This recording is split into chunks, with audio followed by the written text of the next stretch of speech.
తెలంగాణ పల్లెల్లో ఎన్నికల సందడి కొనసాగుతోంది. ఇవాళ రెండో రోజు భారీగా నామినేషన్లు వేయనున్నారు. పెద్ద సంఖ్యలో యువకులు నామినేషన్లు వేసేందుకు ముందుకొస్తున్నారు. ఇవాళ రేపు నామినేషన్ల ప్రక్రియ కొనసాగనుంది. నామినేషన్ల దాఖలు రేపటితో ముగియనుండడంతో అభ్యర్థులు అన్ని ధృవీకరణ పత్రాలు సిద్ధం చేసుకుంటున్నారు.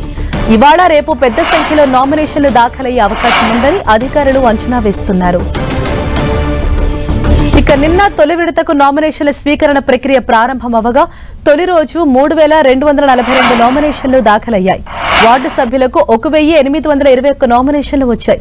మొదటి విడత ఎన్నికల్లో భాగంగా నల్గొండ జిల్లాలో 318 సర్పంచ్ స్థానాలకు అత్యధికంగా 421 నామినేషన్లు దాఖలయ్యాయి.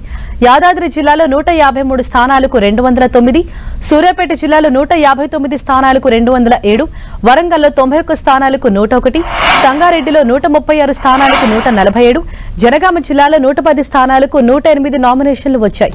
కుమ్రంభీం ఆసిఫాబాద్ జిల్లాలో 114 సర్పంచ్ పదవులకు 15 మాత్రమే నామినేషన్లు దాఖలయ్యాయి. ఆదిలాబాద్ జిల్లాలో 166 స్థానాలకు 32, మెదక్ జిల్లాలో 160 స్థానాలకు 55, మంచిర్యాలలో 90 స్థానాలకు 25, జగిత్యాలలో 122 స్థానాలకు 48, భద్రాద్రి కొత్తగూడెంలో 159 పదవులకు 83, రాజన్న సిరిసిల్ల జిల్లాలో 85 స్థానాలకు 42, ములుగు జిల్లాలో 48 స్థానాలకు 22, కామారెడ్డిలో 167 స్థానాలకు 115 నామినేషన్లు వచ్చాయి. తొలి దశలో 4236 గ్రామ పంచాయతీలు, 37,000కు పైగా వార్డుల్లో పోలింగ్ జరగనుంది. తొలి విడతకు సంబంధించి ఈ నెల 29 వరకు నామినేషన్లు దాఖలు చేయొచ్చు.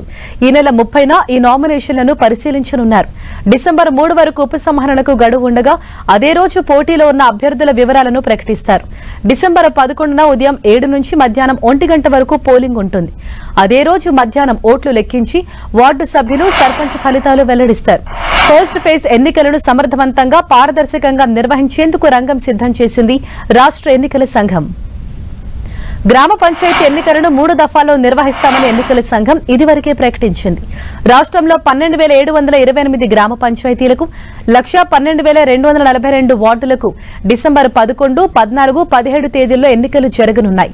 మొదటి ఫేజ్లో 189 మండలాల్లో 4,236 గ్రామ పంచాయతీలకు, 37,440 వార్డులకు డిసెంబర్ 11న ఎన్నికలు జరగనున్నాయి.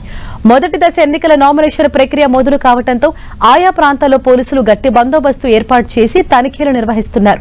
ఎక్కడా కూడా డబ్బు, మద్యం ఓటర్లను ప్రభావితం చేసి ఆర్టికల్స్ ను తీసుకెళ్లకుండా అరికడుతున్నారు.